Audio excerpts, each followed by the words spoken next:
Friends, welcome to social science with Rinki. कैसे हैं आप? उम्मीद करती हूँ आप सभी अच्छे होंगे।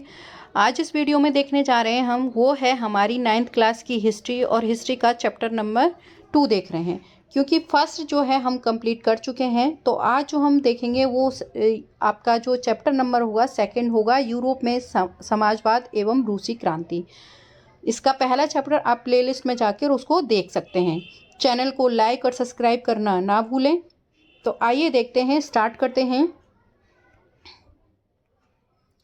यूरोप में समाजवाद एवं रूसी क्रांति। आपका पहला पॉइंट है सामाजिक परिवर्तन का युग। पिछले अध्याय में आपने फ्रांसीसी क्रांति के बाद यूरोप में फैलते जा रहे स्वतंत्रता और समानता के शक्तिशाली विचारों के बारे में पढ़ा। फ्रांसीसी क्रांति ने सामाजिक संरचना के क्षेत्र में आमूल परिवर्तन की संभावनाओं का सूत्रपात कर दिया।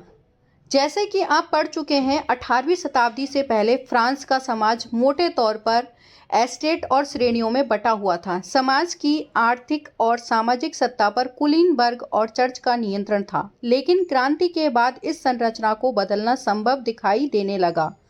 यूरोप और एशिया सहित दुनिया के बहुत सारे हिस्सों में व्यक्तिगत अधिकारों के स्वरूप और सामाजिक सत्ता पर किसका नियंत्रण हो, इस पर चर्चा छिड़ गई।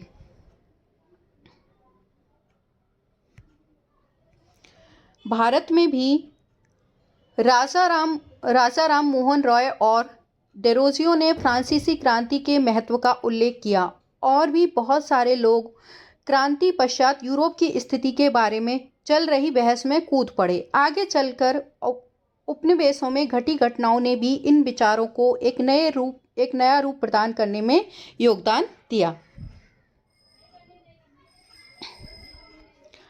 मगर यूरोप में भी सभी लोग आमूल समाज परिवर्तन के पक्ष में नहीं थे। इस सवाल पर सबकी अलग अलग राय थी। बहुत सारे लोग बदलाव के लिए तो तैयार थे, लेकिन वह चाहते थे कि यह बदलाव धीरे धीरे हो। एक खेमा मानता था कि समाज का जो आमूल पुनर्गठन जरूरी है, कि मतलब वो लोग यूरोप के जो समाज था, सोसाइटी थे, उसमें कुछ लोग तो चाहते थे कि बदलाव हो, कुछ लोग चाहते थे कि बदलाव हो लेकिन धीरे धीरे हो। तो यहाँ हम 3 लोगों के बारे में पढ़ेंगे, रूढ़िवादी, आपके उदारवादी और रेडिकल। तो उन तीनों का क्या क्या सोचना था वो हम देखेंगे। इसको ध्यान से देख लेना, ठीक है। कुछ रूढ़िवादी कंजर्वेटिव थे, जो कुछ उदारवादी जो आपके लिबरल्स थे, या आमूल परिवर्तनवादी जो रेडिकल कहलाते थे, समाधानों के पक्ष में थे। उस समय के संदर्भ में इन शब्दों का क्या मतलब था, राजनीति की इन धाराओं में क्या फर्क थे, और कौन कौन सी बातें थीं जो समान थीं। यहाँ हमें ध्यान रखना चाहिए कि इन शब्दों का अर्थ हर काल और परिवेश में एक ही नहीं होता। इस अध्याय में हम 19वीं शताब्दी की कुछ महत्वपूर्ण राजनीतिक परंपराओं का अध्ययन करेंगे और देखेंगे उन्होंने परिवर्तन के संदर्भ में क्या असर डाला। इसके बाद हम एक ऐसी ऐतिहासिक घटना पर अपना ध्यान केंद्रित करेंगे जिसमें समाज के रेडिकल पुनर्गठन का एक गंभीर प्रयास किया गया। रूस में हुई क्रांति के फलस्वरूप समाजवाद 20वीं सदी का स्वरूप तय करने वाले सबसे महत्वपूर्ण और शक्तिशाली विचारों की श्रृंखला का हिस्सा बन गया।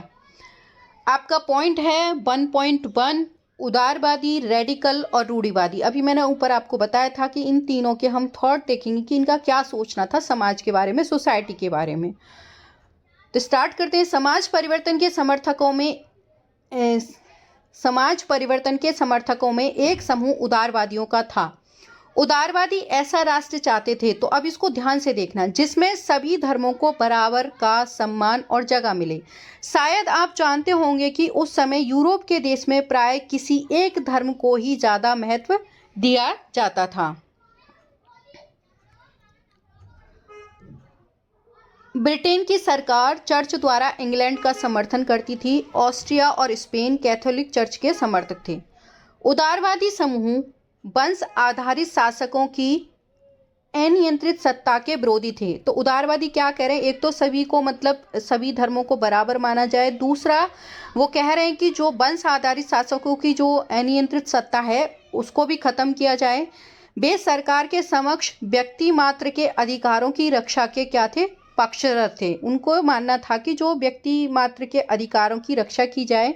उनका कहना था कि सरकार को किसी के अधिकारों का हनन करने या उन्हें छीनने का अधिकार नहीं दिया जाना चाहिए।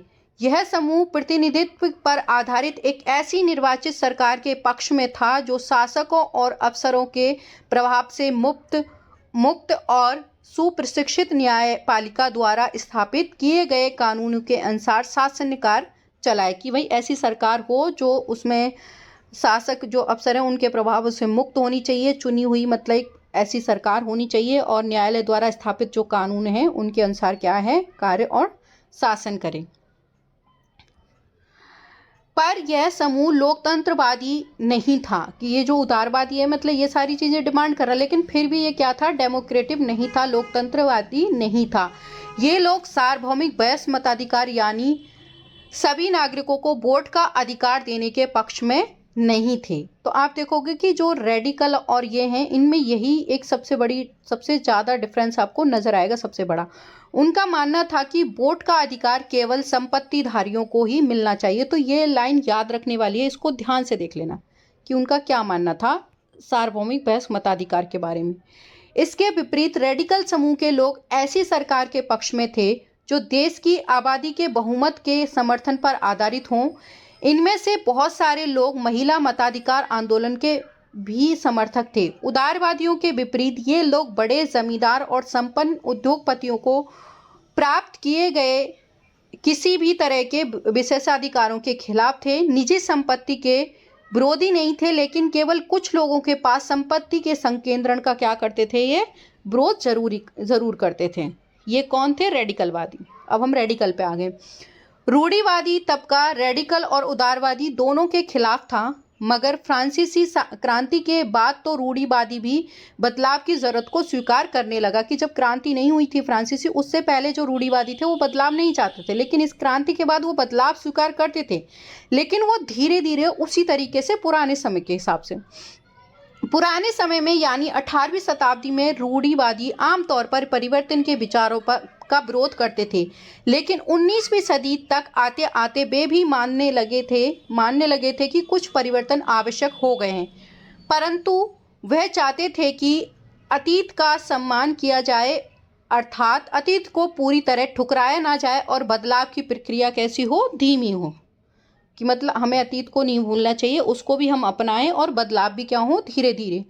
फ्रांसीसी क्रांति के बाद पैदा हुए राजनीतिक उथल पुथल के दौरान सामाजिक परिवर्तनों पर केंद्रित इन विविध विचारों के बीच काफ़ी टकराव हुआ।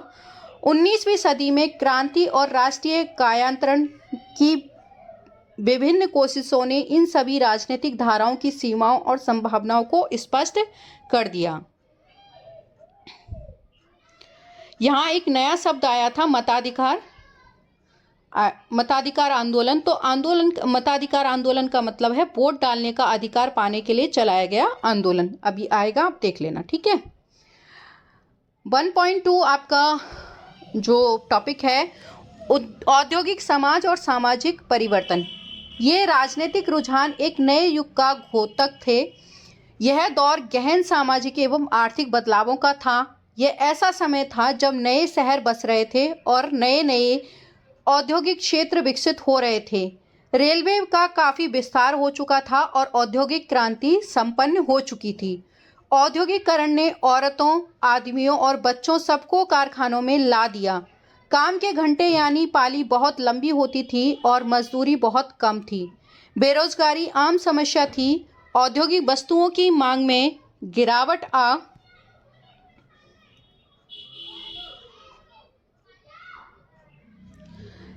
आ जाने पर जो बेरोजगारी और बढ़ जाती थी। शहर तेजी से बसते और फैलते जा रहे थे, इसलिए आवास और साफ सफाई का काम भी मुश्किल होता जा रहा था। उदारवादी और रेडिकल दोनों ही इन समस्याओं का हल खोजने की कोशिश कर रहे थे। लगभग सभी उद्योग व्यक्तिगत स्वामित्व में थे। बहुत सारे रेडिकल और उदारवादियों के पास भी काफ़ी संपत्ति थी और उनके यहाँ बहुत सारे लोग नौकरी करते थे। उन्होंने व्यापार या औद्योगिक व्यवसायों के जरिए धन दौलत इकट्ठा की थी, इसलिए वे चाहते थे कि इस प्रकार के प्रयासों को ज़्यादा से ज़्यादा बढ़ावा दिया जाए। उन्हें लगता था कि अगर मजदूर स्वस्थ हों और नागरिक पढ़े लिखे हों तो इस व्यवस्था का भरपूर लाभ लिया जा सकता है। ये लोग जन्मजात मिलने वाले विशेषाधिकारों के विरुद्ध थे। तो एक बार ऊपर देख लेते हैं क्या है। ये जो पिक्चर दिखाई गई है आपकी, ये 19वीं शताब्दी के मध्य लंदन के जो गरीबों की दशा है उस समय के एक व्यक्ति की दृष्टि की नज़र से कि गरीब लोगों की क्या हालत थी उस टाइम। ये देखो, यहाँ आप देख सकते हो। ठीक है,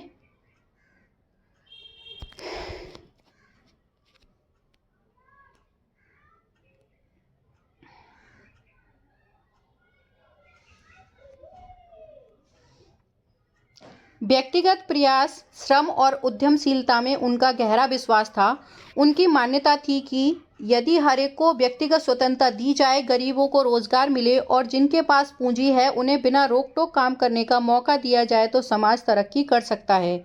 इसी कारण 19वीं शताब्दी के शुरुआत के दशक में समाज परिवर्तन के इच्छुक बहुत सारे कामकाज स्त्री पुरुष उदारवादी रेडिकल समूह व पार्टियों के इर्द गिर्द गोलबंद हो गए थे।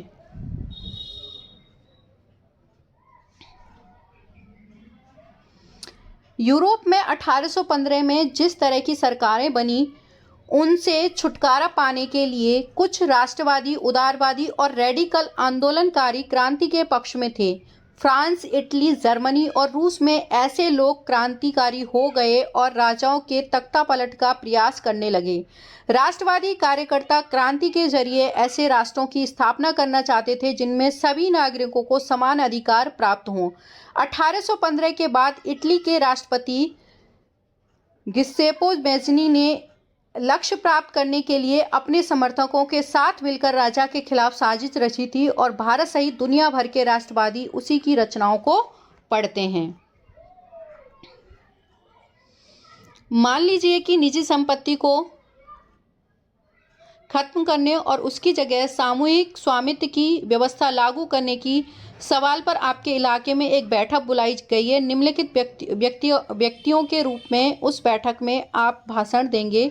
वह क्या लिखेंगे? एक गरीब खेतिहर मजदूर, एक मुजले भूस्वामी, मुजले मतलब बीच के, और एक गृहपति। एक तो एक्टिविटी है, इसको देख लेना एक बार। ठीक है, अगला पॉइंट है यूरोप में समाजवाद का आना। समाज के पुनर्गठन की संभवतः सबसे दूरगामी दृष्टि प्रदान करने वाली विचारधारा समाजवाद ही थी।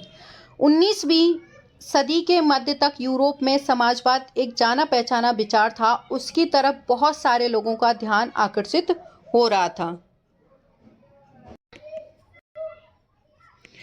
समाजवादी निजी संपत्ति के विरोधी थे, यानी वे संपत्ति पर निजी स्वामित्व को सही नहीं मानते थे। उनका कहना था कि संपत्ति के निजी स्वामित्व की व्यवस्था ही सारी समस्याओं की जड़ है। वे ऐसा क्यों मानते थे? उनका तर्क था कि बहुत सारे लोगों के पास संपत्ति तो है जिससे दूसरों को रोजगार भी मिलता है, लेकिन समस्या यह है कि संपत्ति व्यक्ति को सिर्फ अपने फायदे से ही मतलब रखता है। कि मतलब जिसके पास संपत्ति होगी वह व्यक्ति क्या करेगा? सिर्फ अपने फायदे से ही क्या करेगा? मतलब रखेगा। वह उनके बारे में नहीं सोचता जो उसकी संपत्ति को उत्पादनशील बनाते हैं। इसलिए अगर संपत्ति पर किसी एक व्यक्ति के बजाय पूरे समाज का नियंत्रण हो तो सामाजिक हितों पर ज़्यादा अच्छी तरह ध्यान दिया जा सकता है। समाजवादी इस तरह के बदलाव चाहते थे और इसके लिए उन्होंने बड़े पैमाने पर अभियान चलाए। कोई समाज संपत्ति के बिना कैसे चल सकता है? समाजवादी समाज का आधार क्या होगा? समाजवादियों के पास भविष्य की एक बिल्कुल भिन्न दृष्टि थी। कुछ समाजवादियों को कोऑपरेटिव यानी सामूहिक उद्यम के विचारों में दिलचस्पी थी। इंग्लैंड के जाने माने उद्योगपति रॉबर्ट ओवेन, इनका 1771 से 1858, ने इंडियाना यानी अमेरिका में नए समन्वय के नाम से एक नए तरह के समुदाय की रचना का प्रयास किया। कुछ समाजवादी मानते थे कि केवल व्यक्तिगत पहलकदमी से बहुत बड़े सामूहिक खेत नहीं बनाए जा सकते। वह चाहते थे कि सरकार अपनी तरफ से सामूहिक खेती को बढ़ावा दे। उदाहरण के लिए फ्रांस में लुई ब्लॉन्क चाहते थे कि सरकार पूंजीवादी उद्यमों की जगह सामूहिक उद्यमों को बढ़ावा दे। कोऑपरेटिव ऐसे लोगों के समूह थे जो मिलकर चीजें बनाते थे और मुनाफे को प्रत्येक सदस्य द्वारा किए गए काम के हिसाब से आपस में क्या कर लेते थे, बांट लेते थे।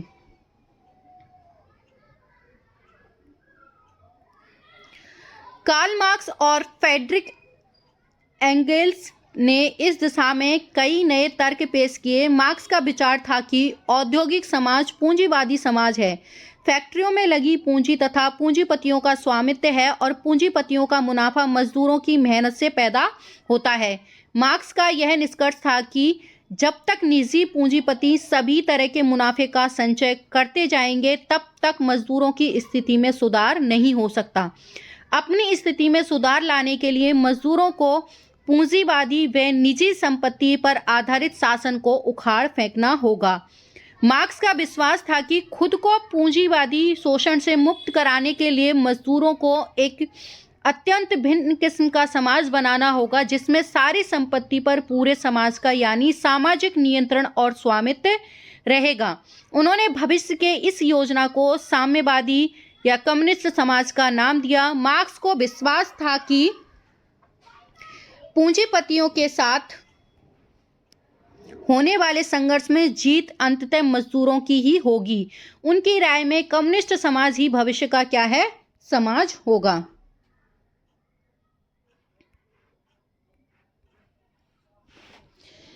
चित्र 2, यह पेरिस कम्यून 1771 का एक चित्र है। इस चित्र में मार्च और मई 1871 के बीच जन विद्रोह को दर्शाया गया है।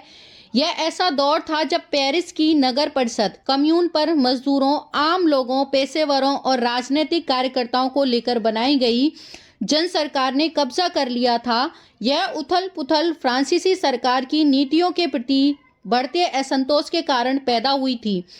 यद्यपि पेरिस कम्यून को अंततः सरकारी टुकड़ियों से कुचल डाला, लेकिन दुनिया भर के समाजवादियों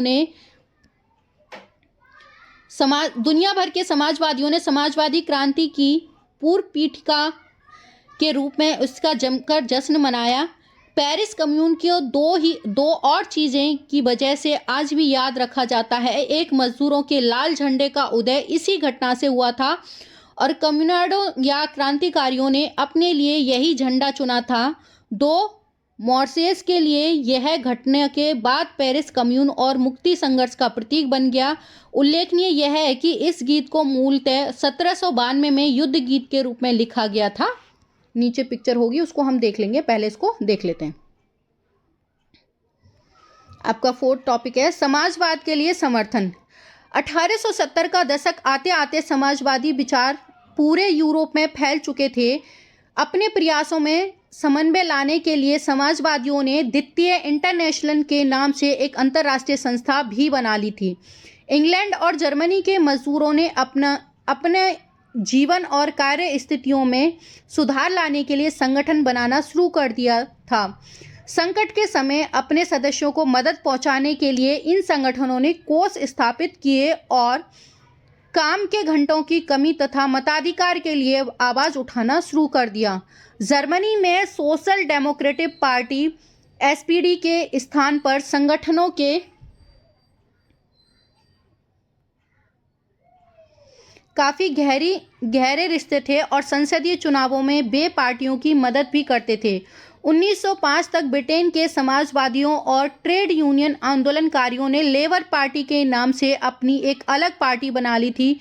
फ्रांस में भी सोशलिस्ट पार्टी के नाम से ऐसी ही एक पार्टी का गठन किया गया, लेकिन 1914 तक यूरोप में समाजवादी कहीं भी सरकार बनाने में कामयाब नहीं हो पाए। संसदीय राजनीति में उनके प्रतिनिधि बड़ी संख्या में जीतते रहे। अभी जिस पिक्चर के बारे में हम ऊपर पढ़ रहे थे वो यही पिक्चर है, ठीक है।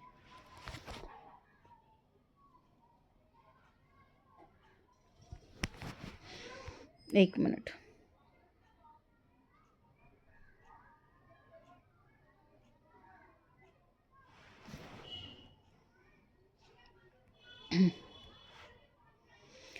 संसदीय राजनीति में उनके प्रतिनिधि बड़ी संख्या में जीतते रहे। उन्होंने कानून बनाने में भी अहम भूमिका निभाई, मगर सरकारों में रूढ़िवादियों, उदारवादियों और रेडिकलों का दबदबा क्या रहा? बना रहा। अब हमारा मेन टॉपिक स्टार्ट हो जाता है, रूसी क्रांति। यहाँ जो ये पिक्चर दिख रही है, ये आपका सेंट पीटर्सबर्ग में स्थित पैलेस में, व्हाइट हॉल में जार निकोलस सेकंड की है ये। ठीक है, ये कौन है? Tsar Nicholas second. कहाँ पर है ये? सेंट पीटर्सबर्ग में स्थित विंटर पैलेस की है ये पिक्चर। ठीक है,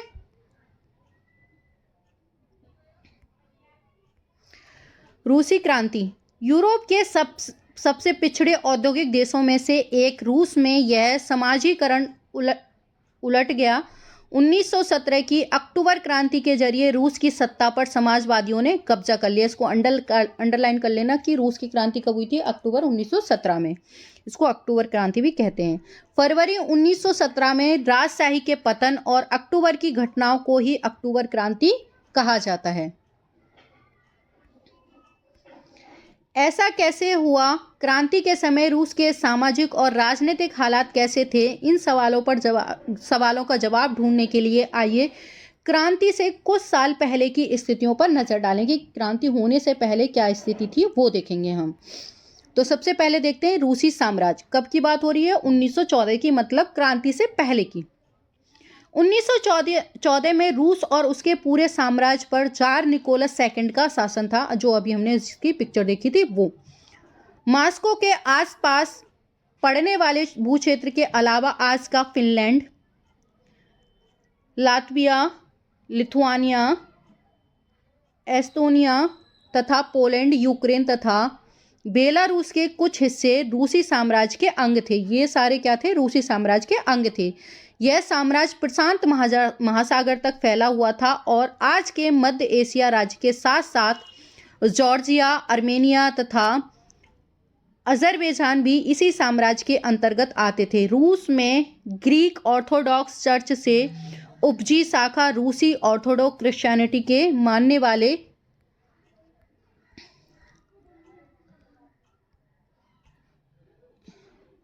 बहुमत में थे, लेकिन इस साम्राज्य के तहत रहने वालों में कैथोलिक, प्रोटेस्टेंट तथा मुस्लिम तथा बौद्ध शामिल थे। तो ये आपका यहाँ पर रूसी साम्राज्य को दिखा रखा है। आपका मैप देख लेना एक बार।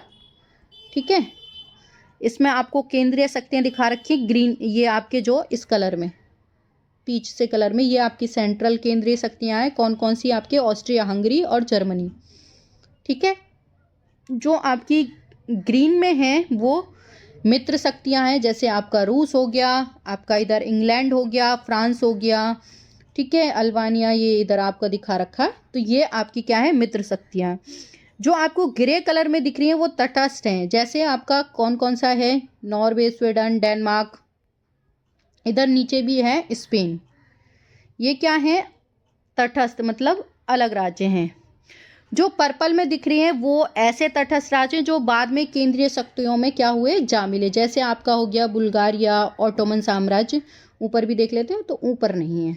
इसके बाद जो डार्क ग्रीन है वो ऐसे तटस्थ राज्य जो बाद में मित्र शक्तियों में जा मिले थे। तो कौन कौन से? जैसे यूनान हो गया आपका, इटली हो गया, पुर्तगाल हो गया आपका, जो आपका रोमानिया हो गया, ये तो ये बाद में कहाँ मिल गए थे? मित्र राष्ट्रों में मिल गए थे।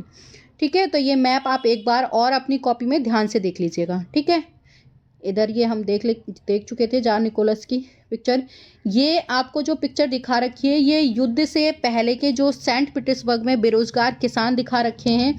बहुत सारे लोग धर्मार्थ जो लंगरों में खाना खाते थे और खास्ता हाल, मतलब मकानों में रहते थे, मतलब बहुत बुरे हाल थे। मतलब जो जितने जैसे धर्मशालाएं जैसे वगैरह होते थे, धर्मस्थल, उनमें रुक के और ये अपना जीवन गुजारते थे। तो उस टाइम की अर्थव्यवस्था और समाज कैसा था रूस का 1914 के टाइम में? अर्थव्यवस्था और समाज। 20वीं सदी की शुरुआत में रूस की आबादी का एक बहुत बड़ा हिस्सा खेतीबाड़ी से जुड़ा हुआ था। रूसी साम्राज्य की लगभग 85% जनता आजीविका के लिए खेती पर ही निर्भर थी। यूरोप के किसी भी देश में खेती पर आश्रित जनता का प्रतिशत इतना नहीं था। उदाहरण के तौर पर फ्रांस और जर्मनी में खेती का निर्भर आबादी कितनी थी? 40 से 50% से ज़्यादा नहीं थी। रूसी साम्राज्य के किसान अपनी ज़रूरतों के साथ साथ बाजार के लिए भी पैदावार करते थे। रूस अनाज का एक बड़ा क्या था? निर्यातक था। उद्योग बहुत कम थे। सेंट पीटर्सबर्ग और मॉस्को प्रमुख औद्योगिक इलाके थे। हालांकि ज़्यादातर उत्पादन कारीगर ही करते थे, लेकिन कारीगरों की वर्कशॉप के साथ साथ बड़े बड़े कल कारखाने भी मौजूद थे। बहुत सारे कारखाने 1890 के दशक में चालू हुए थे, जब रूस के रेल नेटवर्क को फैलता जा रहा था। उसी समय रूसी उद्योगों में विदेशी निवेश भी तेजी से बढ़ता था। इन कारकों के चलते कुछ सालों में क्या था? रूस के कोयला उत्पादन में दुगना और स्टील उत्पादन में 4 गुना वृद्धि हुई थी। सन 1900 तक कुछ इलाकों में तो कारीगरों और कारखाने मजदूरों की संख्या लगभग बराबर हो चुकी थी। ज्यादातर कारखाने उद्योगपतियों की निजी संपत्ति थी। मजदूरों को न्यूनतम वेतन मिलते रहे और काम की पाली के घंटे निश्चित हों। इस बात का ध्यान रखने के लिए सरकारी विभाग बड़े फैक्ट्रियों पर नजर रखते थे, लेकिन फैक्ट्री इंस्पेक्टर भी नियमों के उल्लंघन को रोक पाने में नाकामयाब थे। कारीगरों की इकाइयां और वर्कशॉप में काम करने की पाली प्राय 15 घंटे तक खिंच जाती थी, लेकिन कारखानों में मजदूर आमतौर पर 10 से 12 घंटों की पालियों में काम करते थे। मजदूरों के रहने के लिए भी कमरों से लेकर के डोमेट्री तक तरह तरह की व्यवस्थाएं मौजूद थी। तो यहाँ जो आप पिक्चर देख रहे हो, ये किसकी है? एक डोमेट्री की है, जहाँ पर आप देखोगे कि जो लोग हैं ये क्या हैं? सो रहे हैं। और ये कैसे? पालियों में रहते थे। यहाँ पर वे पालियों में बारी बारी पे सोते थे और परिवार को साथ नहीं रखते थे। ये लोग काम के लिए यहाँ पर आए थे, काम की तलाश में। सामाजिक स्तर पर मजदूर बटे हुए थे। कुछ मजदूर अपने मूल गांव के साथ अभी भी गहरे संबंध बनाए थे। बहुत सारे मजदूर स्थायी रूप से शहरों में ही बस चुके थे। उनके बीच योग्यता और दक्षता के स्तर पर भी काफ़ी फर्क था। सेंट पीटर्सबर्ग के एक धातु मजदूर ने कहा था कि धातुकर्मी मजदूरों में खुद को साहब मानते थे। उनके काम में ज़्यादा प्रशिक्षण और निपुणता की ज़रूरत जो रहती थी। 1914 में फैक्ट्री मजदूरों और औरतों की संख्या 31% थी, लेकिन उन्हें पुरुष मजदूरों के मुकाबले कम वेतन मिलता था। मर्दों की तनख्वाह के मुकाबले आधे से 3/4 तक। मजदूरों के बीच मौजूदा फासला उनके पहनावे और व्यवहार में भी साफ दिखाई देते थे। यद्यपि कुछ मजदूरों ने बेरोजगारी या आर्थिक संकट के समय एक दूसरे की मदद करने के लिए संगठन बना लिए थे, लेकिन ऐसे संगठन बहुत कम थे।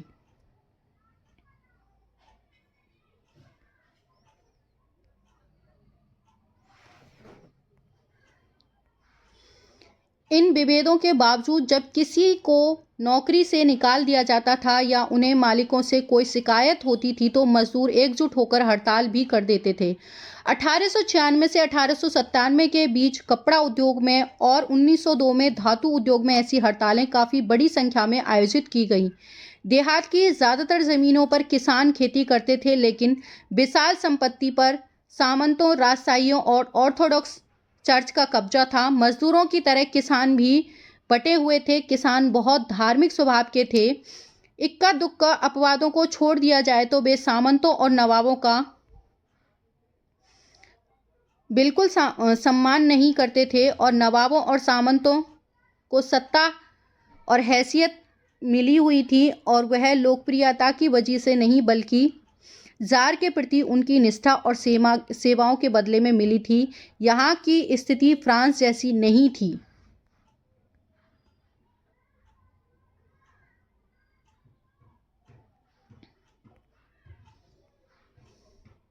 मिसाल के तौर पर फ्रांसीसी क्रांति के दौरान ब्रिटानी के किसान न केवल नवाबों का सम्मान करते थे, बल्कि उन्हें नवाबों को बचाने के लिए बाकायदा लड़ाई भी लड़ते थे। इसके विपरीत रूस के किसान चाहते थे कि नवाबों की जमीन छीनकर किसानों के बीच बांट दी जाए। बहुधा वे लगान भी नहीं चुकाते थे। कई जगह तो जमींदारों की हत्या भी की जा चुकी थी। 1902 में दक्षिण रूस में ऐसी घटनाएं बड़े पैमानों पर घटी। 1905 में तो पूरे रूस में ही ऐसी घटनाएं घटने लगी।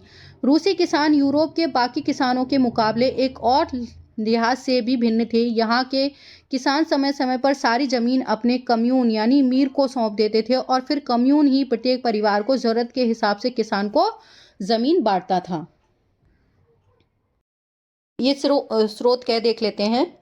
उस समय के समाजवादी कार्यकर्ता अलेक्जेंडर सल्यानिकोव के वक्तव्य से पता चलता है कि बैठकें कैसे आयोजित की जाती थी। उनका एक वक्तव्य है, उससे पता चलता है कि बैठकें कैसे होती थी। एक एक कारखाने और दुकान में जाकर प्रचार किया जाता था। अध्ययन चक्र भी चलाए जाते थे। संबंधित मतलब उससे जो रिलेटेड थे, अधिकृत जो मुद्दे थे, उनके मामलों पर कानूनी बैठकें भी बुलाई जाती थीं। लेकिन इस गतिविधियों को मजदूर वर्ग की मुक्ति के व्यापक संघर्ष में बड़ी निपुणता से पिरो दिया जाता था। गैर कानूनी बैठकें जरूरत के वक्त फौरन आयोजित कर ली जाती थीं, लेकिन मंच के दौरान शाम को फाटक के बाहर यार्ड में या कई मंजिला इमारतों की सीढ़ियों में व्यवस्थित ढंग से बैठकें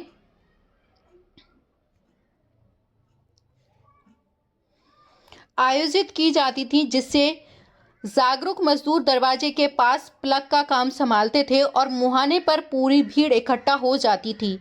वहां सबके सामने एक आंदोलनकारी खड़ा होता था। मालिक टेलीफोन पर पुलिस को इस बारे में जानकारी देते थे, लेकिन जब तक पुलिस पहुंचती थी तब तक भाषण पूरे हो चुके होते थे और जरूरी फैसले ले लिए जाते थे। तो मीटिंगें कैसी होती थी? इस प्रकार होती थी। अगला पॉइंट है हमारा रूस में समाजवाद। 1914 से पहले रूस में भी सभी राजनीतिक पार्टियां गैर कानूनी थीं। मार्क्स के विचारों को मानने वाले समाजवादियों ने 1898 में Russian social democratic workers party, इसको अंडरलाइन कर लेना, इंपॉर्टेंट है कि रशियन सोशल डेमोक्रेटिक जो पार्टी है वो कब बनाई गई थी? 1898 में। किसके द्वारा बनाई गई थी? तो मार्क्स के विचारों को मानने वाले जो समाजवादी थे उनके द्वारा। इनको हिंदी में रूसी सामाजिक लोकतांत्रिक जो श्रमिक पार्टी कहा जाता था का गठन किया था। सरकारी आतंक के कारण इस पार्टी को गैर कानूनी संगठन के रूप में काम करना पड़ा।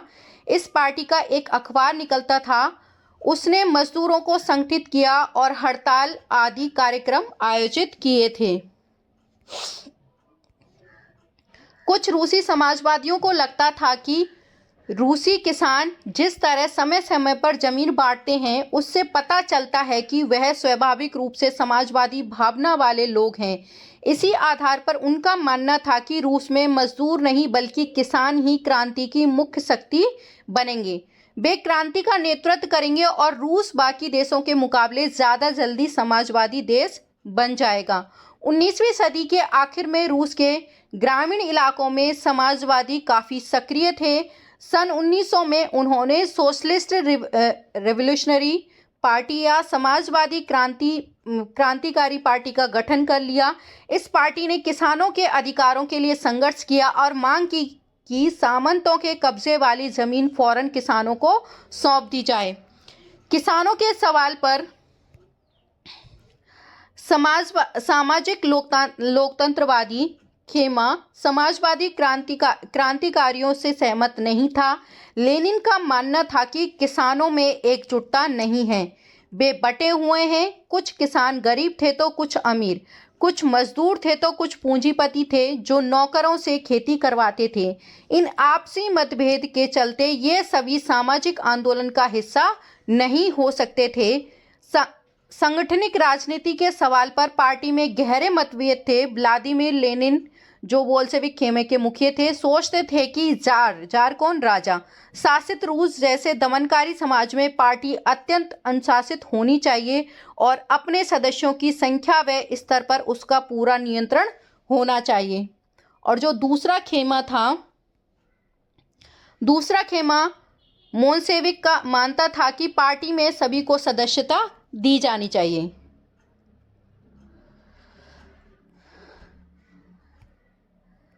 अगला पॉइंट है उथल पुथल का समय 1905 की क्रांति। ये रूस एक निरंकुश राजशाही था। अन्य यूरोपीय शासकों के विपरीत 20वीं सदी की शुरुआत में भी जार राष्ट्रीय संसद के अधीन नहीं था। उदारवादियों ने इस स्थिति को खत्म करने के लिए बड़े पैमाने पर मुहिम चलाई। 1905 की क्रांति के दौरान उन्होंने संविधान की रचना के लिए सोशल डेमोक्रेट और समाजवादी क्रांतिकारियों को साथ लेकर किसानों और मजदूरों के बीच काफ़ी काम किया। रूसी समाज के तहत उन्होंने राष्ट्रवादियों जैसे पोलैंड में और इस्लाम के आधुनिकीकरण के समर्थक, जो जदीदियों कहते थे उनको, जो मुस्लिम बाहुल्य इलाके थे, उनका समर्थन भी उनको मिला था। रूस मजदूरों के लिए 1904 का साल बहुत बुरा रहा। ज़रूरी चीज़ों की कीमतें इतनी तेज़ी से बढ़ी कि वास्तविक वेतन में 20% तक की गिरावट आ गई। उसी समय मजदूर संगठनों की सदस्यता में तेज़ी से वृद्धि हुई। जब 1904 में गठित की गई असेंबली ऑफ रशियन वर्कर्स, जिसे रूसी श्रमिक सभा के 4 सदस्यों को प्यूतिलोव आयरन वर्कर्स में उनकी नौकरी से हटा दिया गया, तो मजदूरों ने आंदोलन छेड़ने का ऐलान कर दिया। अगले कुछ दिनों के भीतर सेंट पीटर्सबर्ग के 1,10,000 से ज़्यादा मजदूर काम के घंटे घटाकर 8 घंटे किए जाने, वेतन में वृद्धि और कार्य स्थिति में सुधार की मांग करते हुए हड़ताल पर चले गए।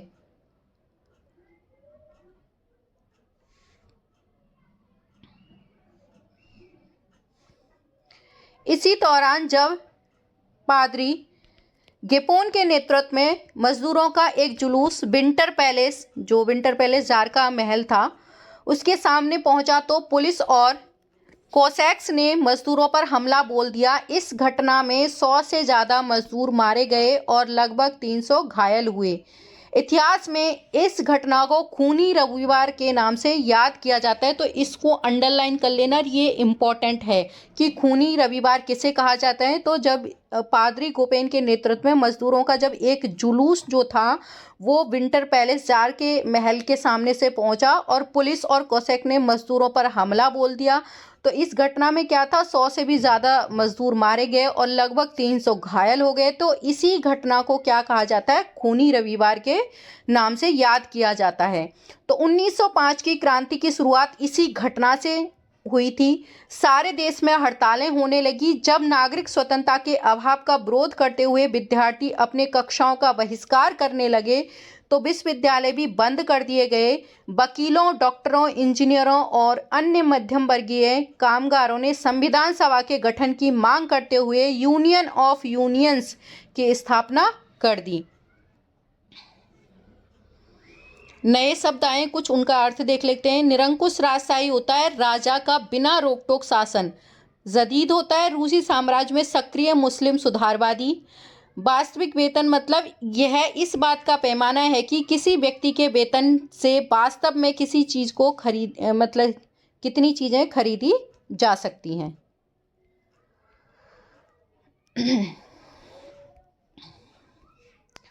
1905 की क्रांति के दौरान जार ने एक निर्वाचित परामर्शदाता संसद या ड्यूमा के गठन पर अपनी सहमति दे दी। तो अब यहाँ रूस में जो संसद है उसको क्या बोला जाता है, ड्यूमा। क्रांति के समय कुछ दिन तक फैक्ट्री मजदूरों की बहुत सारी ट्रेड यूनियनों और फैक्ट्री कमेटियां भी अस्तित्व में रही। 1905 के बाद ऐसी ज़्यादातर कमेटियां और यूनियनें अनाधिकृत रूप से काम करने लगी क्योंकि उन्हें गैर कानूनी घोषित कर दिया गया। राजनीतिक गतिविधियों पर भारी पाबंदियां लगा दी गईं। जार ने पहली ड्यूमा को मात्र 75 दिन के भीतर और पुनर्निर्वाचित दूसरी ड्यूमा को 3 महीने के भीतर बर्खास्त कर दिया। तो ये भी अंडरलाइन कर लेना कि पहली जो ड्यूमा है उसको कब बर्खास्त किया, 75 दिन के भीतर, और दूसरी को 3 महीने के भीतर। वह किसी प्रकार की जवाबदेही या अपनी सत्ता पर किसी तरह का अंकुश नहीं चाहता था। उसने मतदान कानूनों में फेरबदल करके तीसरी ड्यूमा में रूढ़िवादी नेताओं को भर डाला और उदारवादी और क्रांतिकारियों को बाहर रखा गया। अगला पॉइंट है पहला विश्व युद्ध और रूसी साम्राज्य। 1914 में दो यूरोपीय गठबंधनों के बीच युद्ध छिड़ गया। एक खेमे में जर्मनी, ऑस्ट्रिया और तुर्की जो केंद्रीय शक्ति थे, तो दूसरे खेमे में फ्रांस, ब्रिटेन व रूस, जो बाद में इटली और रोमानिया भी इस खेमे में शामिल हो गए थे। इन सभी देशों के पास विशाल वैश्विक साम्राज्य थे, इसलिए यूरोप के साथ साथ यह युद्ध यूरोप के बाहर भी फैल गया था और इसी युद्ध को पहला विश्व युद्ध कहा जाता है। इस युद्ध को शुरू में रूसियों का काफी समर्थन मिला, जनता ने जार का साथ दिया, लेकिन जैसे जैसे युद्ध लंबा खिंचता गया, जार ने ड्यूमा में मौजूद पार्टियों में सलाह लेना छोड़ दिया। इसके प्रति जनसमर्थन कम होने लगा।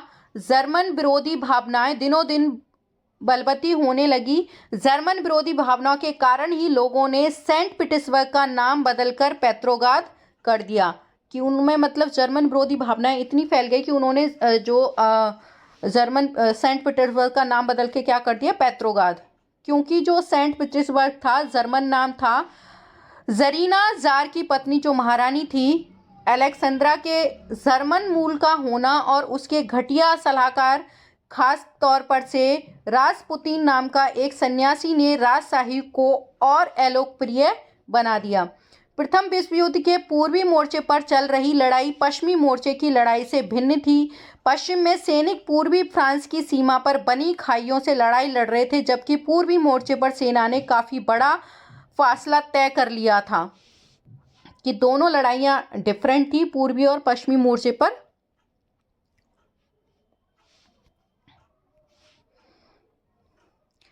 इस मोर्चे पर बहुत सारे सैनिक मौत के मुंह में जा रहे थे। सेना की पराजय ने रूसियों का मनोबल तोड़ दिया। 1914 से 1916 के बीच जर्मनी और ऑस्ट्रिया में रूसी सेनाओं को भारी पराजय झेलनी पड़ी। 1917 तक 70 लाख लोग मारे जा चुके थे। पीछे हटती रूसी सेना ने रास्ते में पड़ने वाली फसलों और इमारतों को भी नष्ट कर डाला ताकि दुश्मन की सेनाएं वहां टिक ही ना सकें। फसलों और इमारतों के विनाश से रूस में 30 लाख से ज़्यादा लोग शरणार्थी हो गए। इन हालात ने सरकार और जार दोनों को अलोकप्रिय बना दिया। सिपाही भी युद्ध से तंग आ चुके थे, अब वे लड़ना नहीं चाहते थे। यहाँ आप ये देख रहे हो पिक्चर है, ये पहले विश्व के दौरान जो रूसी सिपाही हैं वो शाही रूसी सेना को रूसी जो स्टीमलोर कहा जाता था और इस दुनिया का सबसे बड़ी सशस्त्र सेना थी। जब इस सेना ने अपनी निष्ठा बदलकर क्रांतिकारियों को समर्थन देना शुरू कर दिया था तो जार की सत्ता भी ढह गई थी। तो ये देखो कितनी रूसी सेना कितनी ज़्यादा है, आपको ये दिखाई दे रही है, पूरी रूसी सेना है। ठीक है।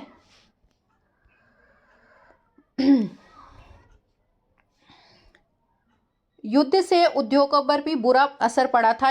रूस ने अपने उद्योग तो वैसे भी बहुत कम थे, अब तो बाहर से मिलने वाली आपूर्ति भी बंद हो गई, क्योंकि बाल्टिक समुद्र से जिस रास्ते से विदेशी औद्योगिक सामान आते थे उस पर जर्मनी का कब्जा हो चुका था।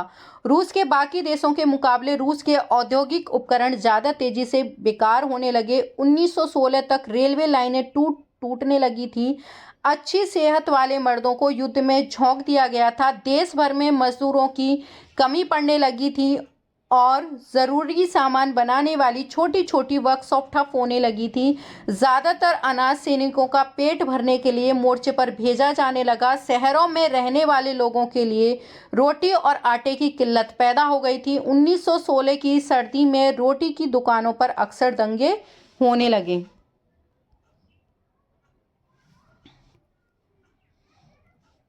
पेट्रोग्राद में फरवरी क्रांति।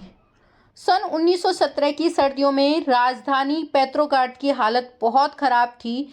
ऐसा लगता था कि मानो जनता में मौजूद विभिन्नताओं को ध्यान में रखकर ही शहर की बनावट तय की गई थी। मजदूरों के क्वार्टर और कारखाने नेवा नदी के दाएं तट पर थे। बाएं किनारे पर फैशनेबल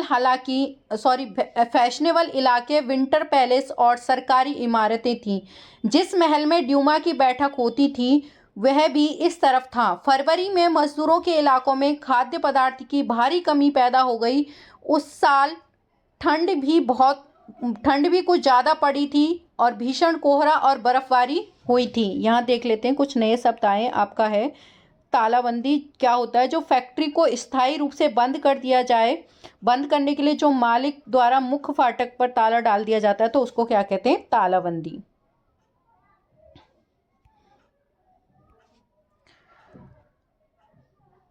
संसदीय प्रतिनिधि चाहते थे कि निर्वाचित सरकार बची रहे, इसलिए वह जार द्वारा ड्यूमा को भंग करने के लिए की जा रही कोशिशों का विरोध करते रहे थे। 22 फरवरी को दाएं तट पर स्थित एक फैक्ट्री में तालाबंदी घोषित कर दी गई। अगले दिन इस फैक्ट्री के मजदूरों के समर्थन में 50 फैक्ट्रियों के मजदूरों ने भी हड़ताल का ऐलान कर दिया। बहुत सारे कारखानों में हड़ताल का नेतृत्व औरतें कर रही थी। इसी दिन को बाद में अंतर्राष्ट्रीय महिला दिवस का नाम दिया गया। आंदोलनकारी जनता बस्ती पार करके राजधानी के बीचों बीच नेवस्की प्रोस्पेक्ट तक आ गई थी। यहाँ जो पिक्चर दिखा रखी है वो वर्तमान कैलेंडर के हिसाब से जो अंतर्राष्ट्रीय महिला दिवस है उसकी तिथि का पता क्या लगाएं? महिला दिवस कब पड़ता है? 8 मार्च को। ये ड्यूमा में पेट्रोग्राद सोवियत की बैठक है। फरवरी 17 की ड्यूमा में, मतलब संसद में जो बैठक है वो दिखा रखी है। ये वहाँ की जो संसद को क्या कहा जाता था? ड्यूमा।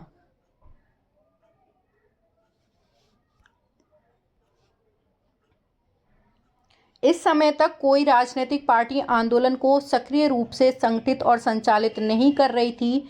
जब फैशनेबल रिहायशी इलाके और सरकारी इलाकों को मजदूरों ने घेर लिया तो सरकार ने कर्फ्यू लगा दिया। शाम तक प्रदर्शनकारी तितर-बितर हो गए, लेकिन 24 और 25 तारीख को वह फिर इकट्ठा होने लगे। सरकार ने उन पर नजर रखने के लिए घुड़सवार सैनिकों और पुलिस को तैनात कर दिया।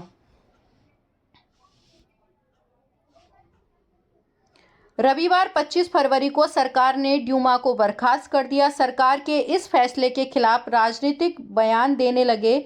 26 तारीख को प्रदर्शनकारी बहुत बड़ी संख्या में बाएं तट के इलाके में इकट्ठे हो गए। 27 को उन्होंने पुलिस मुख्यालय पर हमला करके उन्हें तहस-नहस कर दिया। रोटी, तनख्वाह, काम के घंटों में कमी और लोकतांत्रिक अधिकारों के पक्ष में नारे लगाते असंख्य लोग सड़कों पर जमा हो गए। सरकार ने स्थिति पर नियंत्रण कायम करने के लिए एक बार फिर घुड़सवार सैनिकों को तैनात कर दिया, लेकिन घुड़सवार सैनिकों की टुकड़ियों ने प्रदर्शनकारियों पर गोली चलाने से इनकार कर दिया।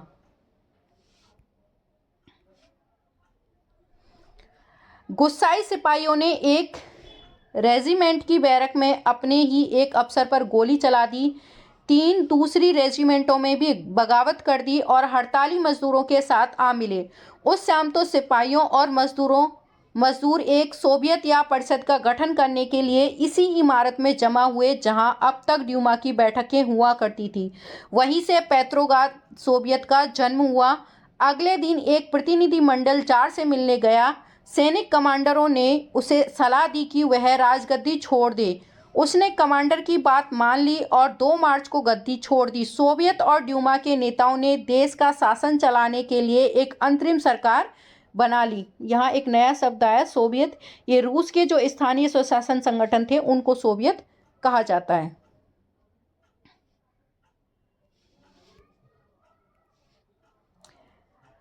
तय किया गया था कि रूस के भविष्य के बारे में फैसला लेने की जिम्मेदारी संविधान सभा को सौंप दी जाए। उसका चुनाव सार्वभौमिक वयस्क मताधिकार के आधार पर किया जाए। फरवरी 1917 में राजशाही को गद्दी से हटाने वाली क्रांति का झंडा पेट्रोग्राद की जनता के हाथों में था। यहाँ बॉक्स की एक इंफॉर्मेशन है, उसको देख लेते हैं।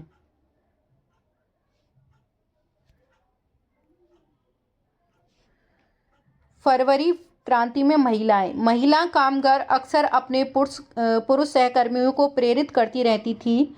लॉरेंस टेलीफोन फैक्ट्री में मार्फा बासिलेवा ने लगभग अकेले ही एक सफल हड़ताल को अंजाम दिया था। उस दिन सुबह को महिला दिवस समारोह के मौके पर महिला कामगारों ने पुरुष कामगारों को लाल पट्टियां बांधी थी। इसके बाद मिलिंग मशीन ऑपरेटर का काम करने वाली मार्फा बसीलेवा ने काम रोक दिया और आनन फानन हड़ताल का आह्वान कर डाला। काम पर मौजूदा मजदूर उसके समर्थन को पहले ही तैयार थे। फोरमैन ने इस बारे में प्रबंधक को सूचित कर दिया और उसके लिए पाव रोटी भिजवाई। उसने पाव रोटी तो ले ली, लेकिन काम पर लौटने से इनकार कर दिया। जब प्रशासक ने उससे पूछा कि वह काम क्यों नहीं करना चाहती, तो उसने पलटकर जवाब दिया कि जब बाकी सारे भूखे हों तो मैं अकेले पेट भरने की नहीं सोच सकती। मरफा के समर्थन में फैक्ट्री के पूरे दूसरे विभाग में काम करने वाली महिला भी इकट्ठी हो गई और धीरे धीरे बाकी सभी महिलाओं ने भी काम रोक दिया। जल्दी पुरुषों ने औजार जमीन पर डाल दिए और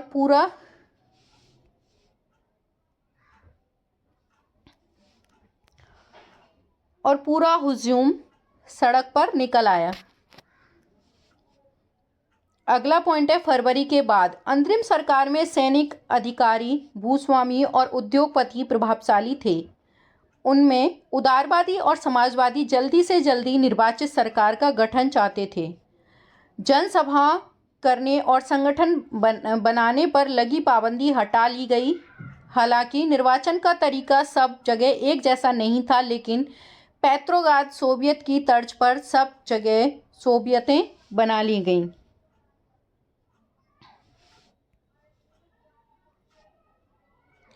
अप्रैल 1917 में बोल्शेविकों ने निर्वासित नेता व्लादिमीर लेनिन रूस से लौट आए, लेकिन लेनिन के नेतृत्व में बोल्शेविक 1914 से ही युद्ध का विरोध कर रहे थे। उनका कहना था कि अब सोवियतों को सत्ता अपने हाथ में ले लेनी चाहिए। लेनिन ने बयान दिया कि युद्ध समाप्त कर दिया जाए, सारी ज़मीनें किसानों के हवाले कर दी जाएं और बैंकों का राष्ट्रीयकरण किया जाए। तो ये अंडरलाइन कर लेना, ये कई बार पूछी जाती है कि लेनिन की डिमांड क्या थी। तो युद्ध समाप्त करना और बैंकों का एकीकरण करना और ज़मीनों को बांटना।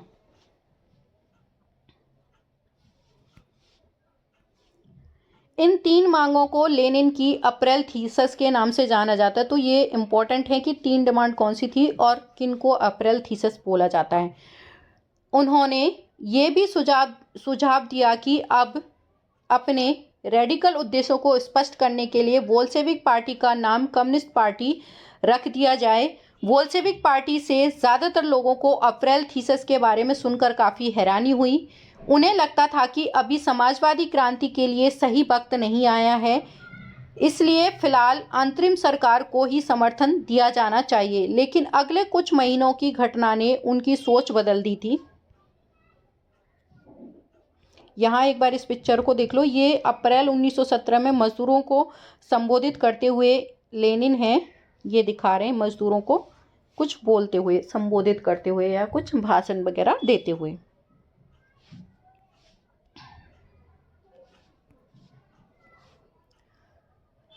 गर्मियों में मजदूर आंदोलन और फैल गया था। औद्योगिक इलाकों में फैक्ट्री कमेटियां बनाई गईं। इन कमेटियों के माध्यम से मजदूर फैक्ट्री चलाने के लिए मालिकों के तौर तरीकों पर सवाल खड़ा करने लगे। ट्रेड यूनियनों की तादाद बढ़ने लगी। सेना में सिपाहियों की समितियां बनने लगीं। जून में लगभग 500 सोवियतों ने अखिल रूसी सोवियत कांग्रेस से अपने प्रतिनिधि भेजे। जैसे जैसे अंतरिम सरकार की ताकत कमजोर होने लगी और बोल्शेविकों का प्रभाव बढ़ने लगा, सरकार असंतोष को दबाने के लिए सख्त कदम उठाने लगी। सरकार ने फैक्ट्रियां चलाने की मजदूरों द्वारा की जा रही कोशिशों को रोकना और मजदूरों के नेताओं का गिरफ्तार करना शुरू कर दिया। जुलाई 1917 में बोल्शेविकों द्वारा आयोजित किए गए विशाल प्रदर्शन का भारी दमन किया।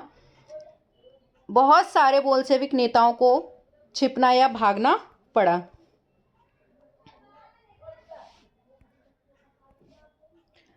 गांव में किसान और उसके समाजवादी क्रांतिकारी नेता भूमि पुनर्वितरण के लिए दबाव डालने लगे थे। इस काम के लिए भूमि समितियां बना दी गई थीं और सामाजिक क्रांतिकारियों से प्रेरणा और प्रोत्साहित लेते हुए जुलाई से सितंबर के बीच किसानों ने बहुत सारी ज़मीनें क्या कर ली थी, कब्जे में ले ली थी। ये आपको जो पिक्चर दिखाई जा रही है वो 17 जुलाई 1917 को बोल्शेविक समर्थक जो थे उनके प्रदर्शनकारियों पर क्या है, सेना द्वारा गोलीबारी की जा रही है। ये उसकी पिक्चर है, ठीक है, एक बार देख लो और ध्यान से।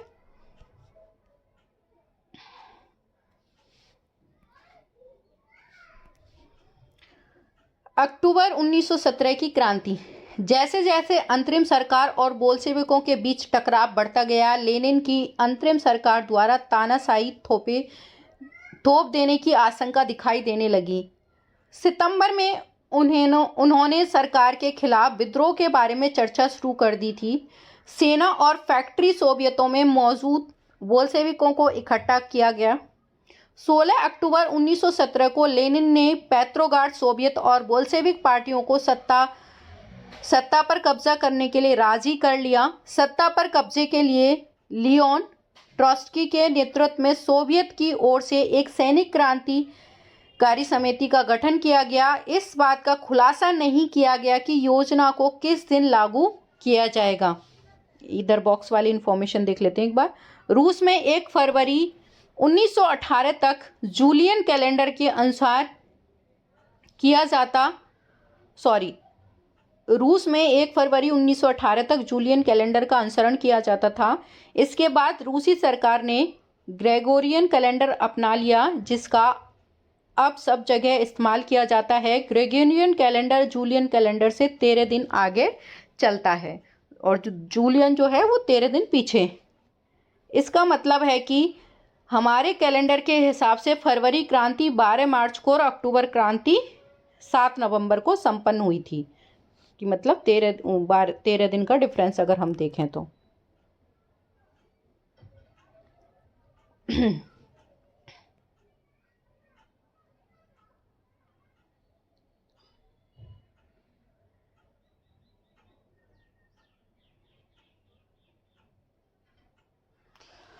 हाँ,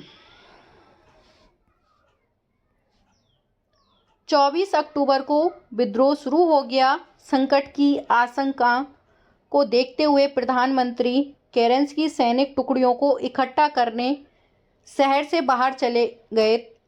तड़के ही सरकार के वफादार सैनिकों ने 2 बोल्शेविक अखबारों के दफ्तरों पर घेरा डाल दिया। तड़के ही मतलब सुबह सुबह।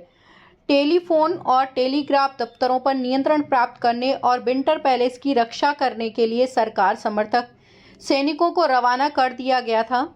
पलक झपकते ही क्रांतिकारी समिति ने भी अपने समर्थकों को आदेश दे दिया कि सरकारी कार्यालयों पर कब्जा कर लें और मंत्रियों को गिरफ्तार कर लें। उसी दिन ओरेरा नामक युद्धपोत ने विंटर पैलेस पर बमबारी शुरू कर दी और अन्य युद्धपोतों ने नेवी के रास्ते में आगे बढ़ते हुए विभिन्न सैनिक ठिकानों को अपने नियंत्रण में ले लिया। शाम ढलते ढलते पूरा शहर क्रांतिकारी समिति के नियंत्रण में आ चुका था और मंत्रियों ने आत्मसमर्पण कर दिया था। एक बार ये इम्पोर्टेंट डेट्स देख लेते हैं,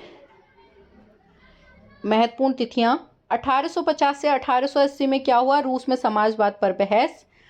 1898 में Russian social democratic workers party की स्थापना। 1905 में खूनी रविवार और 1905 की क्रांति।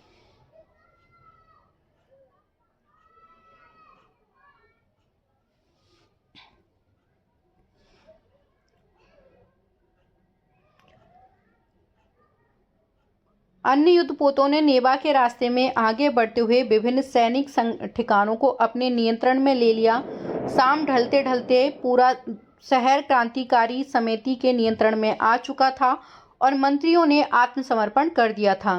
पेट्रोग्राद में अखिल रूसी सोवियत कांग्रेस की बैठक हुई, जिसमें बहुमत ने बोल्शेविकों की कार्रवाई का समर्थन किया। अन्य शहरों में भी बगावतें होने लगी। दोनों तरफ से जमकर गोलाबारी हुई उस समय, खास तौर से मॉस्को में, लेकिन दिसंबर तक मॉस्को पेट्रोग्राद के इलाकों पर बोल्शेविकों का नियंत्रण स्थापित हो चुका था। यहाँ इम्पोर्टेंट उनको देख लेते हैं।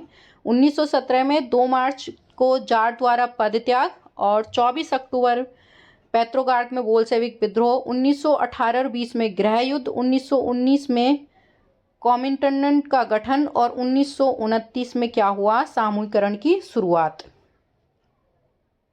यहाँ जो पिक्चर दिख रही है ये पेट्रोग्राड में लेनिन जो बाईं तरफ है और जो ट्रोट्स्की है वो दाईं तरफ है। ये मजदूरों के साथ दिखाए जा रहे हैं। ठीक है, ये 2 इम्पोर्टेंट हैं। ठीक है, और ये रहा आपका पूरे वर्कर्स। यहाँ एक नया शब्द आएगा कॉमिंटर्न। कॉमिंटर्न होता है कम्युनिस्ट पार्टी की अंतर्राष्ट्रीय संस्था। इस शब्द का जो कम्युनिस्ट इंटरनेशनल का ही एक क्या है, ये संक्षिप्त रूप है। अक्टूबर के बाद क्या बदला? बोल्शेविक निजी संपत्ति की व्यवस्था के पूरी तरह खिलाफ थे। ज़्यादातर उद्योगों और बैंकों का नवंबर 1917 में ही राष्ट्रीयकरण किया जा चुका था। उनका स्वामित्व और प्रबंधन सरकार के नियंत्रण में आ चुका था। जमीन को सामाजिक संपत्ति घोषित कर दिया गया। किसानों को सामंतों की जमीनों पर कब्जा करने की खुली छूट दे दी गई। शहरों में बोल्शेविकों ने मकान मालिकों के लिए पर्याप्त हिस्सा छोड़कर उनके बड़े मकानों के छोटे छोटे हिस्से कर दिए ताकि बेघर या ज़रूरतमंद लोगों को भी रहने की जगह दे दी जा सके। यहाँ जो आपको दिख रहा है ये सोवियत टोपी पहने एक सिपाही है। ये जो टोपी है ये कैप ऐसी होती थी, सोवियत टोपी। ठीक है,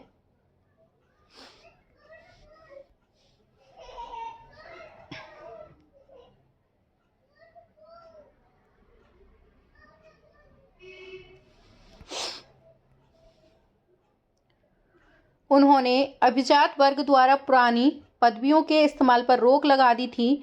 परिवर्तन को स्पष्ट रूप से सामने लाने के लिए सेना और सरकारी अफसरों की वर्दी बदल दी गई थी।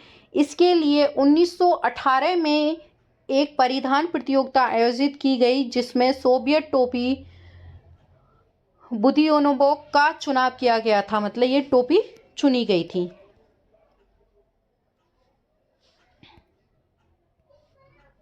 बोल्शेविक पार्टी का नाम बदलकर रूसी कम्युनिस्ट पार्टी बोल्शेविक रख दिया गया। नवंबर 1917 में बोल्शेविकों ने संविधान सभा के लिए चुनाव कराए, लेकिन इस चुनाव में उन्हें बहुमत नहीं मिल पाया। जनवरी 1918 में असेंबली ने बोल्शेविकों के प्रस्तावों को खारिज कर दिया और लेनिन ने असेंबली बर्खास्त कर दी। उनका मत था कि अनिश्चित परिस्थितियों में चुनी गई असेंबली के मुकाबले अखिल रूसी सोवियत कांग्रेस कहीं ज़्यादा लोकतांत्रिक संस्था है। मार्च 1918 में अन्य राजनीतिक सहयोगियों की असहमति के बावजूद बोल्शेविकों ने ब्रेस्ट लिटोवस्क में जर्मनी से संधि कर ली और आने वाले सालों में बोल्शेविक पार्टी अखिल रूसी सोवियत कांग्रेस के लिए होने वाले चुनावों में हिस्सा लेने वाली एकमात्र पार्टी रह गई।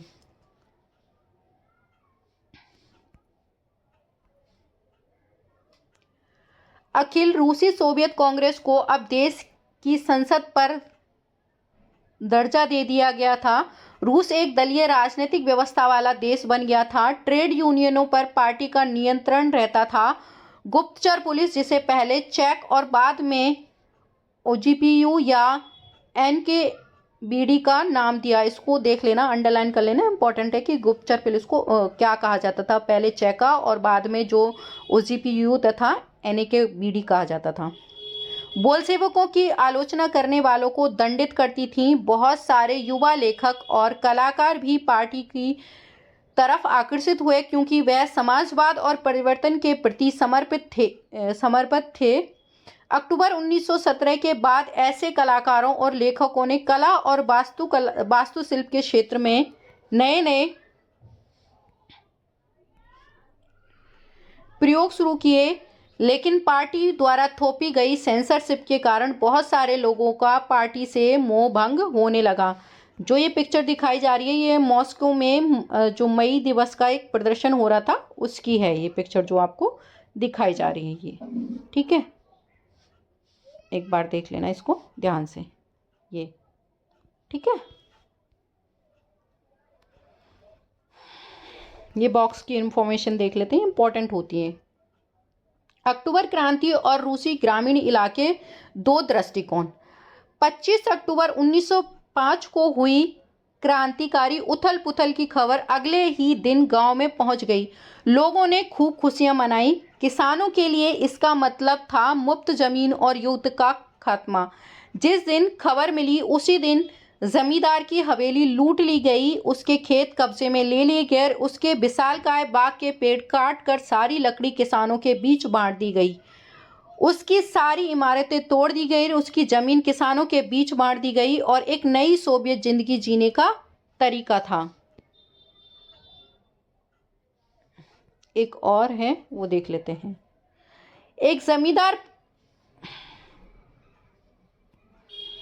एक जमींदार परिवार के सदस्य ने अपने रिश्तेदारों को भेजे खत में लिखा है कि उसके परिवार की जागीर के साथ क्या हुआ। तख्ता पलट बिना किसी परेशानी के खामोशी से और शांतिपूर्वक हो गया। शुरुआती दिन बर्दाश्त के बाहर थे। मिखाइलोविच, जो जागीर का मालिक होता था, शांत था। लड़कियां भी, इसमें कोई शक नहीं था कि चेयरमैन का व्यवहार सही है, बल्कि वह बड़ी विनम्रता से बात करता है। हमारे पास 2 गाय 2 घोड़े छोड़ दिए गए हैं। नौकर बार बार उन्हें यही कहते हैं कि हमारी फिक्र ना करें, उन्हें जीने दो, उनकी सुरक्षा और संपत्ति का जिम्मा हमारे ऊपर है। हम उनसे मानवता भरा व्यवहार ही करेंगे। अफवाह है कि कई गांवों में लोग कमेटियों को बाहर निकालकर पूरी जागीर दोबारा मिखाइल या मिखाइलोविच को सौंपना चाहते हैं। पता नहीं ऐसा होगा या नहीं, या हमारे लिए अच्छा भी रहेगा या नहीं, पर हमें यह इस बात का संतोष है कि हमारे लोगों में चेतना है। ये 2 वाक्य हैं जो हमने देख लिए हैं। गृह युद्ध। जब बोल्शेविकों ने जमीनों के पुनर्वितरण का आदेश दिया तो रूसी सेना टूटने लगी। ज्यादातर सिपाही किसान थे, वे भूमि पुनर्वितरण के लिए घर लौटना चाहते थे, इसलिए सेना छोड़कर जाने लगे। गैर बोल्शेविक समाजवादियों, उदारवादियों और राजशाहियों के समर्थन ने बोल्शेविक विद्रोह की निंदा की। उनके नेता दक्षिण रूस में इकट्ठा होकर बोल्शेविकों, जिन्हें रेड्स कहा जाता, से लड़ने के लिए टुकड़ियां संगठित करने लगे। 1918 और 1919 में रूसी साम्राज्य के ज़्यादातर हिस्से पर सामाजिक क्रांतिकारियों, जिन्हें ग्रीन्स कहा जाता था, और जार समर्थक, जिन्हें व्हाइट्स कहा जाता था, का ही नियंत्रण रहा। उन्हें फ्रांसीसी, अमेरिकी, ब्रिटिश और जापानी टुकड़ियों का भी समर्थन मिल रहा था। ये सभी शक्तियां रूस में समाजवाद को फलते फूलते नहीं देखना चाहती थीं।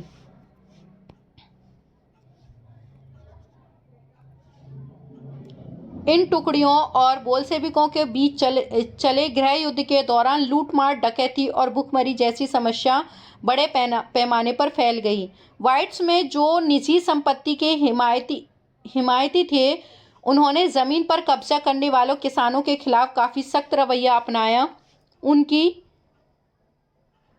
इन हरकतों के कारण तो गैर बोल्शेविकों के प्रति जन समर्थन और भी तेजी से घटने लगा। जनवरी 1920 तक भूतपूर्व रूसी साम्राज्य से ज्यादातर हिस्सों पर बोल्शेविकों का नियंत्रण कायम हो चुका था। उन्हें गैर रूसी राष्ट्रवादियों और मुस्लिम जदीदियों की मदद से यह कामयाबी मिली थी। जहां रूसी औपनिवेशिक ही बोल्शेविकों के विचारधारा के अनुयायी बन गए थे, वहां यह मदद काम नहीं आ सकती।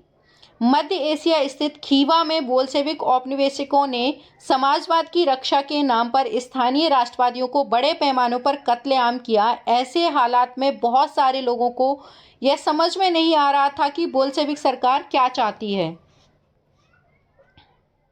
एक बार ये स्रोत देख लेते हैं, ठीक है। अक्टूबर क्रांति के समय मध्य एशिया में 2 दृष्टिकोण। M.N. रॉय, भारतीय क्रांतिकारी, मैक्सिकन कम्युनिस्ट पार्टी के संस्थापक, और भारत, चीन व यूरोप में कॉमिनिटन के एक प्रमुख नेता थे। 1920 के दशक में जब रूस में गृह युद्ध चल रहा था, उस समय वे मध्य एशिया में थे। उन्होंने लिखा, मुखिया एक भला सा बुजुर्ग था, उसका सहायक एक नौजवान जो रूसी भाषा बोलता था। उसे क्रांति के बारे में पता था जिसमें जार को राजगद्दी से हटा दिया गया था और उन जर्नलों को भी खदेड़ दिया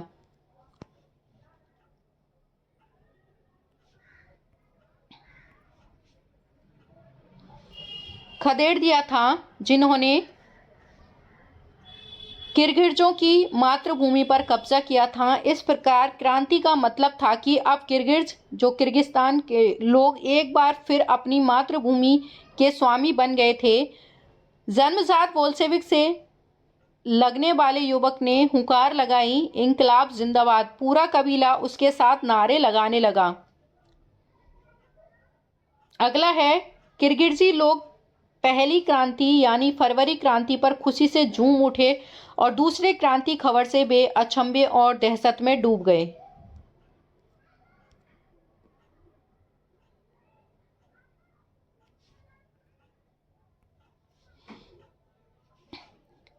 पहली क्रांति ने उन्हें जार के दमनकारी शासन से आज़ाद करा दिया था और ये उम्मीद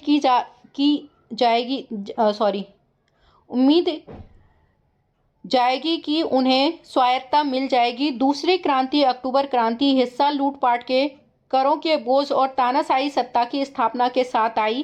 पहले एक बार जार के नौकरशाहों के छोटे से गुट से किर्गिजों का दमन किया था, अब वही लोग उसी व्यवस्था का आगे बढ़ा रहे हैं कि मतलब जो लोग वो कर रहे थे वो उसी व्यवस्था को क्या कर रहे हैं, अब आगे बढ़ा रहे हैं। मतलब बोल्शेविक की सरकार खुद दमनकारी हो गई। आंशिक रूप से इसी समस्या के निपटने के लिए ज़्यादातर गैर रूसी राष्ट्रीयताओं को सोवियत संघ यूएसएसआर दिसंबर 1922 में रूसी साम्राज्य में से बोल्शेविकों द्वारा स्थापित किया गए राज्य के अंतर्गत राजनीतिक स्वायत्तता दे दी गई। लेकिन क्योंकि बोल्शेविकों ने स्थानीय सरकारों पर कई अलोकप्रिय और सख्त नीतियां जैसे घुमंतवाद की रोकथाम की कड़ी कोशिशें थोप दी थी, इसलिए विभिन्न राष्ट्रीयताओं का विश्वास जीतने के प्रयास आंशिक रूप से ही सफल हो पाए।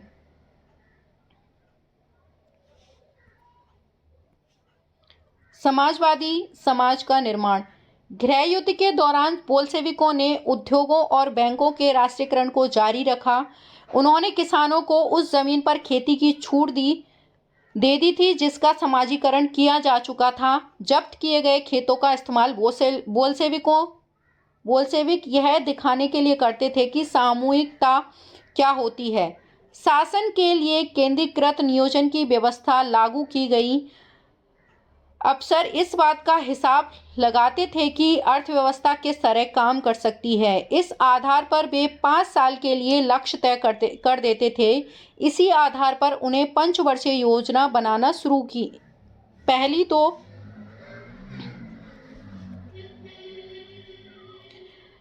दो योजनाओं 1927 से 1932 और 1933 से 1938 के दौरान औद्योगिक विकास को बढ़ावा देने के लिए सरकार ने सभी तरह की कीमतें स्थिर कर दी थीं।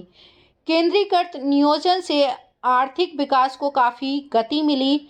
औद्योगिक उत्पादन बढ़ने लगा। 1929 से 1933 के बीच तेल, कोयला और स्टील के उत्पादन में 100% वृद्धि हुई। नए नए औद्योगिक शहर अस्तित्व में आए, मगर तेज निर्माण कार्य के दबाव में कार्य स्थितियां खराब होने लगी। मैनिटोगोटस्कर्क शहर में एक स्टील संयंत्र का निर्माण कार्य 3 साल के भीतर पूरा कर लिया गया। इस दौरान मजदूरों को बड़ी सख्त जिंदगी गुजारनी पड़ी, जिसका नतीजा ये हुआ कि पहले ही साल 550 बार काम शुरू हुआ। रिहायशी क्वार्टरों में जाड़ों में शौचालय जाने के लिए 40 डिग्री कम तापमान पर लोगों को चौथी मंजिल से उतरकर सड़क के पार दौड़ कर जाते थे वो लोग। मतलब इतनी बुरे हालात थे उस टाइम पे। यहाँ कुछ नए शब्द आए हैं, उनकी मीनिंग देख लेते हैं। स्वायत्ता मतलब अपना शासन स्वयं चलाने का अधिकार। घुमंतु मतलब ऐसे लोग जो किसी एक जगह ठहर कर नहीं रहते बल्कि आजीविका की खोज में एक जगह से दूसरी जगह आते जाते रहते हैं। कार्यस्थिति मतलब काम के हालात। एक विस्तारित शिक्षा व्यवस्था विकसित की गई और फैक्ट्री कामगारों या किसानों को विश्वविद्यालयों में दाखिला दिलाने के लिए खास इंतजाम किए गए। यहाँ आपको जो ये दो तीन पिक्चर दिखाई गई हैं, पहले ये देख लो। ये कारखानों में समाजवाद के प्रतीक की तरह माना जाता था। ये पोस्टर में लिखा है कि जो चिमनियाँ से निकलता धुआं क्या है, सोवियत रूस की सांस है, मतलब उद्योगों को रूस का सांस। और इधर जो 30 के दशक में सोवियत रूस के एक स्कूल में पढ़ते बच्चों को दिखाया गया है। स्कूल में पढ़ते हुए बच्चे दिखा रखे 30 के दशक में। और ये पे जो पिक्चर दिख रही है 30 के दशक में एक कारखाने में भोजन कक्ष दिखा रखा है कि कार में जो फैक्ट्री मतलब भोजन करते थे फैक्ट्री में लोग, उसको दिखा रखा है। ये पहली पंचवर्षीय योजना के दौरान जो मैनिटोगोस्केट का एक बच्चा दिखा रखा है ये, ठीक है। तो ये 2-3 पिक्चरें हैं, इनको देख लेना। यूक्रेन के एक गांव में समाजवादी खेती। 2 कब्जे किए गए खेतों को लेकर एक कम्यून बनाया गया। कम्यून में कुल 13 परिवार और 70 लोग थे। खेतों से हासिल किए गए कृषि उपकरणों को कम्यून के हवाले कर दिया गया। सभी सदस्य सामूहिक भोजनालय में खाना खाते थे। सहकारी समाजवाद के सिद्धांत के आधार पर आमदनी को सबके बीच बांट दिया जाता था। सदस्यों के श्रम में होने वाली सारी आय कम्यून के पास मौजूद सारे रिहायशी मकाने और सुविधाओं को कम्यून के सदस्य मिलकर क्या करते थे, इस्तेमाल करते थे। महिला कामगारों के बच्चों के लिए फैक्ट्रियों में बालवाड़ियां खोल दी गई। सस्ती स्वास्थ्य सेवा उपलब्ध कराई गई। मजदूरों के लिए आदर्श रिहायशी मकान बनाए गए। लेकिन इन सारी कोशिशों के नतीजे सभी जगह एक जैसे नहीं, क्योंकि सरकारी संसाधन सीमित थे। मतलब एक जैसे नतीजे नहीं निकले क्योंकि जो संसाधन थे वो सीमित थे। 1933 में सोवियत बचपन के स्वप्न और यथार्थ। प्रिय दादाजी, कलिन, मेरा परिवार बड़ा है, 4 बच्चे हैं। हमारे पिता अब नहीं हैं। वे मजदूरों के लिए लड़ते हुए मारे गए थे और मेरी माँ बीमार है। मैं बहुत पढ़ना चाहता हूँ पर स्कूल नहीं जा सकता।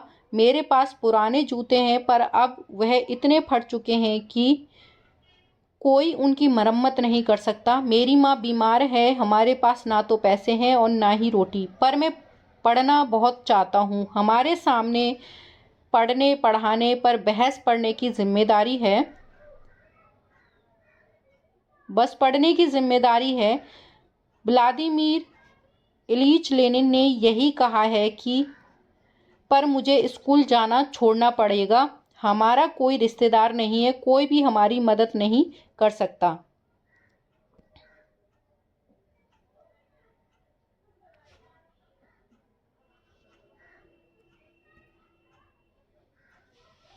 इसलिए मुझे फैक्ट्री में काम करना पड़ेगा ताकि मेरा परिवार भूखों मरने से बच जाए। प्रिय दादाजी, मैं 13 साल का हूँ, पढ़ाई में अव्वल आता हूँ और मेरी कोई खराब रिपोर्ट नहीं है। 5वीं कक्षा में पढ़ता हूँ। ये इन्होंने सोवियत राष्ट्रपति कालिन के नाम पे 13 वर्षीय एक मजदूर बालक का क्या है, लेटर है, ठीक है। स्टालिनवाद और सामूहिकरण। नियोजित अर्थव्यवस्था का शुरुआती दौर खेती के सामूहिकरण से पैदा हुई तबाही से जुड़ा था। 1927 से 1928 के आसपास रूस के शहरों में अनाज का भारी संकट पैदा हो गया था। सरकार ने अनाज की कीमतें तय कर दी थी। उससे ज़्यादा कीमत पर कोई अनाज नहीं बेच सकता था, लेकिन किसान उस कीमत पर सरकार को अनाज बेचने के लिए तैयार नहीं थे। लेनिन के बाद पार्टी की कमान संभाल रहे स्टालिन ने स्थिति से निपटने के लिए बड़े कदम उठाए। उन्हें लगता था कि अमीर किसान और व्यापारी कीमत बढ़ाने की उम्मीद में अनाज नहीं बेच रहे हैं।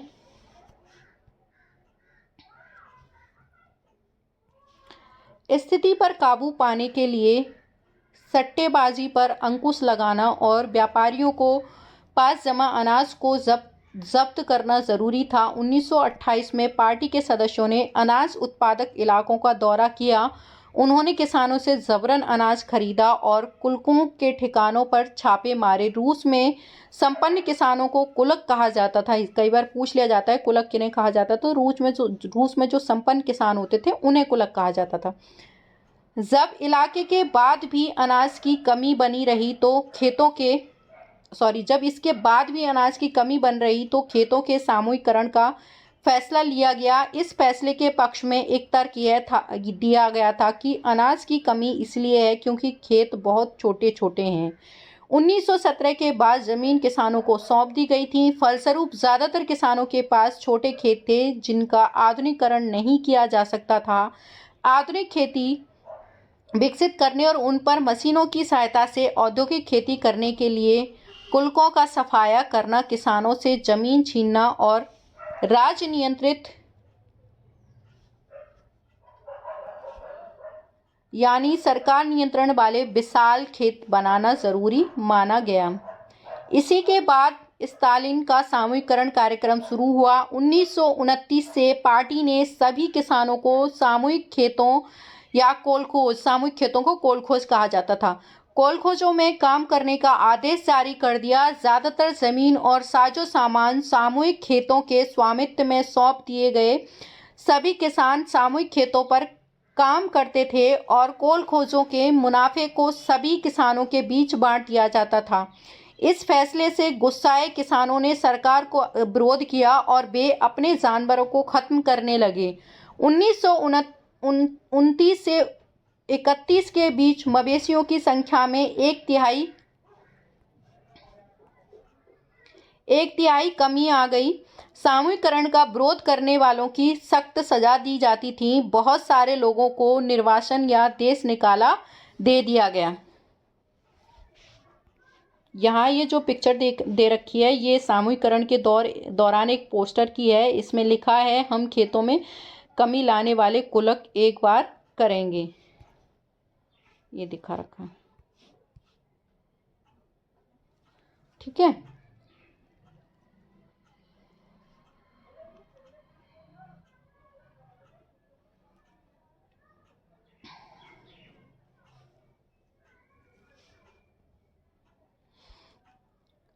सामूहिकरण का विरोध करने वाले किसानों का कहना था कि वे ना तो अमीर हैं और ना ही समाजवाद के विरोधी। वे सब विभिन्न कारणों से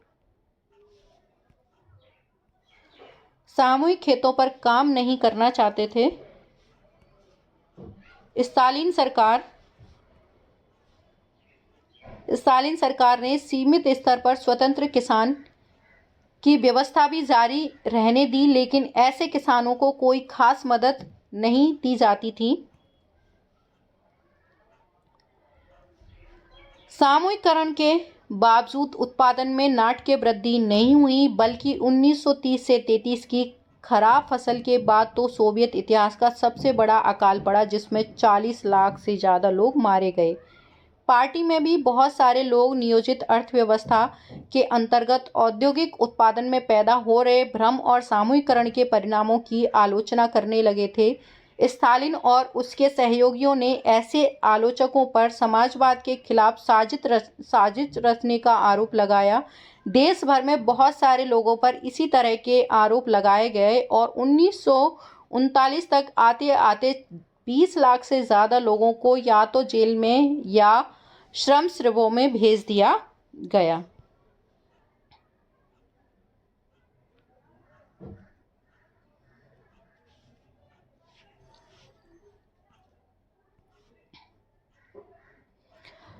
ज़्यादातर लोगों ने ऐसा कोई अपराध नहीं किया था, लेकिन उनकी सुनने वाला कोई नहीं था। बहुत सारे लोगों को यातनाएं दे देकर उनसे इस आशय से बयान लिखवाया कि उन्होंने समाजवाद के विरुद्ध साजिश में हिस्सा लिया है और इसी आधार पर उन्हें मार दिया गया। उनमें कई प्रतिभावान पेशेवर लोग थे। मतलब यहाँ एक स्रोत है, इसको पढ़ लेते हैं। कई बार इसमें से बहुत कुछ आ जाता है, ये इम्पॉर्टेंट होते हैं तो हमें छोड़ना नहीं चाहिए। यह एक ऐसे किसान द्वारा लिखा गया पत्र है जो सामूहिक खेतों में काम नहीं करना चाहता था। उसने लिखा है ये खत एक कृषक समाचार पत्र को, ये खत लिखा था उन्होंने। मैं स्वाभाविक रूप से खेती करने वाला किसान हूँ। मेरा जन्म 1889 में हुआ था, 79 में हुआ था। मेरे परिवार में 6 सदस्य हैं। मेरी पत्नी की पैदाइश 1871 की है। मेरे बेटा 16 साल का और 2 बेटियां 19 साल की हैं। तीनों बच्चे स्कूल जाते हैं। मेरी बहन 71 साल की है और 1932 से मेरे ऊपर इतने भारी कर थोप दिए गए हैं, उन्हें चुकाना असंभव है। 1935 में तो स्थानीय अफसरों ने कर और भी बढ़ा दिया। मैं इतना कर नहीं चुका पाया और मेरी सारी संपत्ति कुर्क कर ली गई।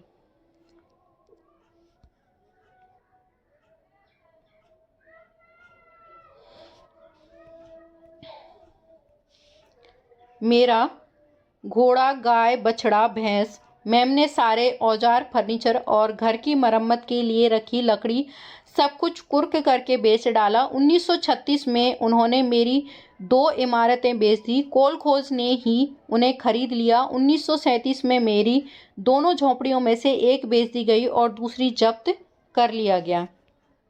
तो ये एक किसान का क्या था, लेटर था। ठीक है, यहाँ एक और है स्रोत, इसको भी पढ़ लेते हैं। सामूहिकरण के विरोध और सरकार की प्रतिक्रिया का सरकारी विवरण। इस साल फरवरी के दूसरे पखवाड़े से यूक्रेन के विभिन्न क्षेत्रों में किसानों ने बड़े पैमाने पर विद्रोह किया। यह स्थिति सामूहिकरण के क्रियान्वयन के दौरान पार्टी के निचले कार्यकर्ताओं द्वारा पार्टी लाइन को ठीक से लागू न किए जाने और गर्मी में होने वाली कटाई की तैयारियों का परिणाम है। बहुत थोड़े समय में उपरोक्त क्षेत्रों में चल रही गतिविधियां आपस में इलाके में फैल गई और सबसे आक्रामक विरोध सीमावर्ती इलाकों में हुई।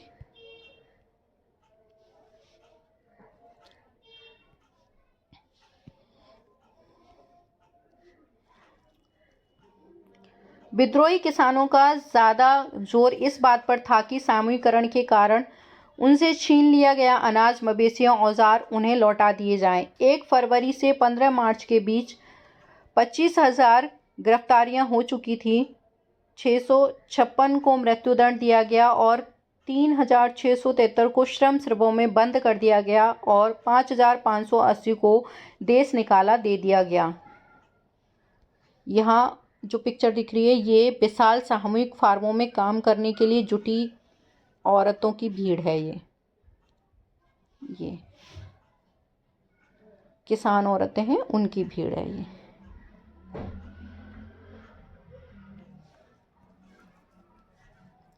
रूसी क्रांति और सोवियत संघ का वैश्विक प्रभाव।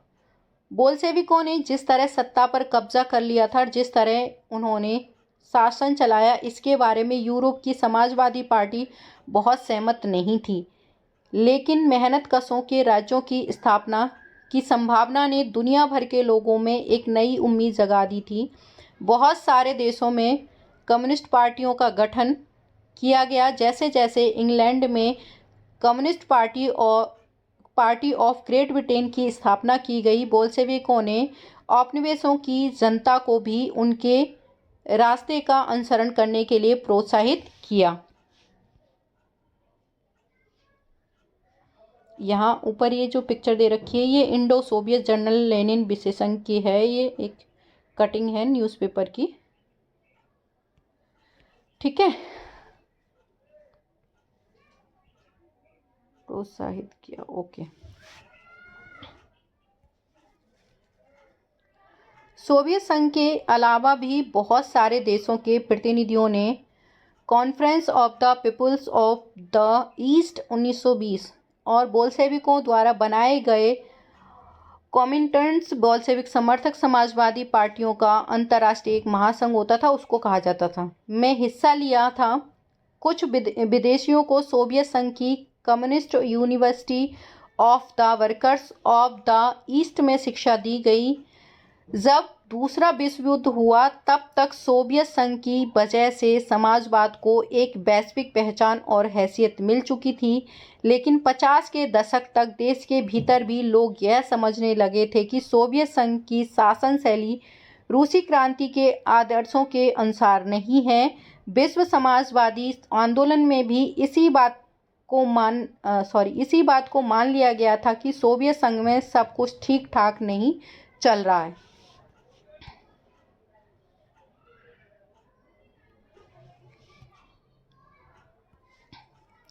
एक पिछड़ा हुआ देश महाशक्ति बन चुका था।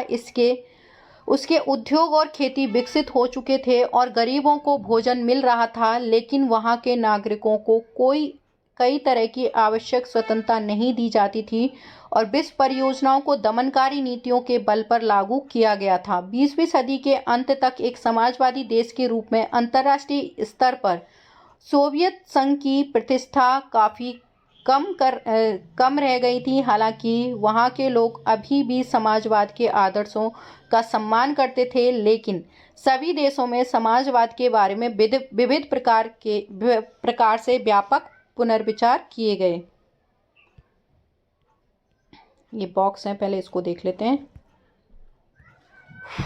रूसी क्रांति से प्रेरित होने वालों में बहुत सारे भारतीय थे। उनमें से कई ने कम्युनिस्ट विश्वविद्यालयों में शिक्षा प्राप्त की। 1920 के दशक में भारत में भी कम्युनिस्ट पार्टी का गठन कर लिया गया। इस पार्टी के सदस्य सोवियत कम्युनिस्ट पार्टी के संपर्क में रहते थे। कई महत्वपूर्ण भारतीय राजनीतिक एवं सांस्कृतिक व्यक्तियों ने सोवियत प्रयोग में दिलचस्पी ली और वहां का दौरा किया। रूस जाने वाले भारतीयों में जवाहरलाल नेहरू और रविन्द्रनाथ टैगोर भी थे, जिन्होंने सोवियत समाजवाद के बारे में लिखा था। भारतीय लेखन में सोवियत रूस को अलग अलग छवियां दिखाई देती थीं। हिंदी में R.S. अवस्थी ने 1920 से 21 में Russian revolutionary Lenin his life and his thought the red revolution नामक किताबें लिखी थी। उनके अलावा S.D. विद्यालंकर ने the rebirth of the Asia the Soviet state of Russia नामक पुस्तकें लिखी। इन विषयों पर बंगाली, मराठी, मलयालम, तमिल और तेलुगु में भी बहुत कुछ लिखा गया। सोवियत रूस में एक भारतीय। 1920 अपनी जिंदगी में पहली बार हम लोग यूरोपियों को एशियाइयों के साथ मुक्त भाव से मिलते बतियाते देख रहे हैं। जब हमने रूसियों को देश के बाकी लोगों के साथ सहज भाव से घुलते मिलते देखा तो हमें यकीन हो गया कि हम सच्ची समानता की दुनिया में आ पहुंचे हैं। हमें स्वतंत्रता सही मायने में साकार होती दिखाई दे रही है। प्रतिक्रांतियों और साम्राज्यवादियों की हरकतों से पैदा हुई गरीबी के बावजूद लोग बाग पहले से ज़्यादा खुश और संतुष्ट दिखाई दे रहे थे। क्रांति ने उनमें आत्मविश्वास और निडरता भर दी थी। 50 अलग अलग राष्ट्रीयताओं के लोगों ने बीच मानवता का असली भाईचारा यही साकार होने वाला है। जाति या धर्म की कोई सीमा उन्हें एक दूसरे के साथ घुलने मिलने से नहीं रोक सकती थी। हर जीवन को एक कुशल वक्ता बना दिया गया है। आप यहाँ मजदूरों, किसानों और सिपाहियों को एक साथ सभी को पेशेवर वक्ता की तरह बहस करते देख सकते हैं।